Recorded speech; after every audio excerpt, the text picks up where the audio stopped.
దేవునికి మహిమ కలుగును గాక. నా ప్రియమైనటువంటి సహోదరి సహోదరులారా, ఈ సాయంకాలం అందు మిమ్మల్ని కలుసుకోవడము నాకెంతో సంతోషంగా ఉంది. ఈరోజు ప్రవచన వాక్యము మనము మొదటి సమూయేలు గ్రంథము 17వ అధ్యాయం నుంచి వెళ్ళి మనం కొన్ని వచనాలు చూసుకున్నాము. దేవుడు మనతో మాట్లాడేటువంటి మాట, ప్రతి మాట. ఇక్కడ దావీదుకును గొలియాతుకు ఒక యుద్ధం జరుగుతుంది. దేవునికి మహిమ కలుగును గాక. చూడండి, దావీదు గొలియాతును హతమార్చడానికి లేకపోతే చంపడానికి ఆయన ప్రణాళికలు వేస్తున్నాడు.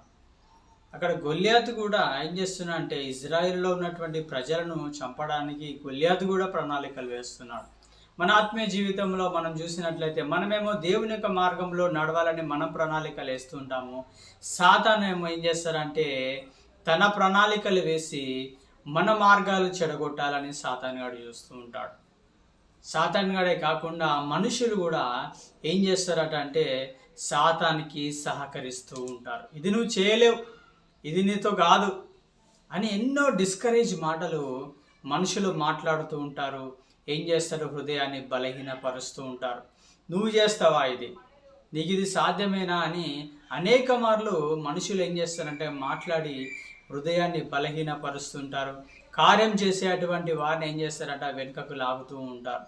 దావీదైతే ఇక్కడ చూడండి, గొలియాతును చంపడానికి ఒక నిర్ణయం తీసుకున్నాడు.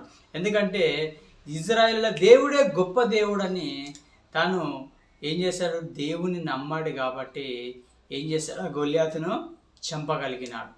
ఏం చేస్తున్నాడు? ఎన్నో సవాలు వేస్తున్నాడు గొలియాతు, కానీ దావీదు ఏం చేస్తున్నాడు అంటే దేవుని వైపు చూస్తున్నాడు. అన్ని సమస్తము చేయగలిగినటువంటి దేవుని వైపు చూస్తున్నాడు దావీదు.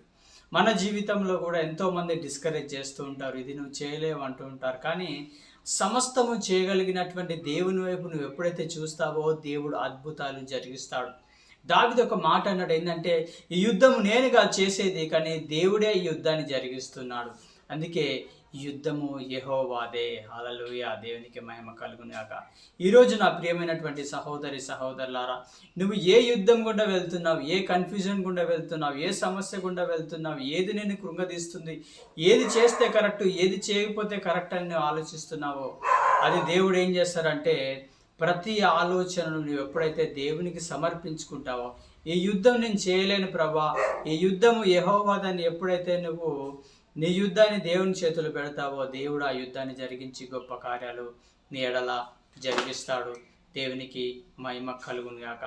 దావీదు గొలియాతు మీద ఎప్పుడైతే యుద్ధం చేశాడో ఆ యుద్ధంలో దేవుడు ఘనమైనటువంటి విజయాన్ని ఇచ్చాడు. అదేవిధంగా నీకు ఎదురైనటువంటి ప్రతి యుద్ధాన్ని దేవునికి ఎప్పుడైతే నువ్వు అప్పగిస్తావో, దేవుని చేతులని యుద్ధాలన్నీ పెడతావో, దేవుడు దావీదుకి ఇచ్చినటువంటి గొప్ప విజయము నీకు కూడా నీ జీవితంలో, నీ ఆత్మీయ జీవితంలో దేవుడు ఇస్తాడు. దేవునికి మహిమ కలుగును గాక. కళ్ళు మూసుకొని ప్రార్థన చేసుకున్నాం. ప్రభువానికి స్తోత్రం, నీకు వందనాలు తండ్రి. ఎంతమంది బిడ్డలైతే నాయన యేసయ్యా, పరిశుద్ధ ఆత్మ దేవుడా నా తండ్రి యేసయ్యా, యుద్ధం గుండా వెళ్తున్నారో వారందరినీ జ్ఞాపకం చేసుకుని వారి యుద్ధంలో వారికి విజయం దయచేయమని యేసునామమున ప్రార్థిస్తున్నాం తండ్రి.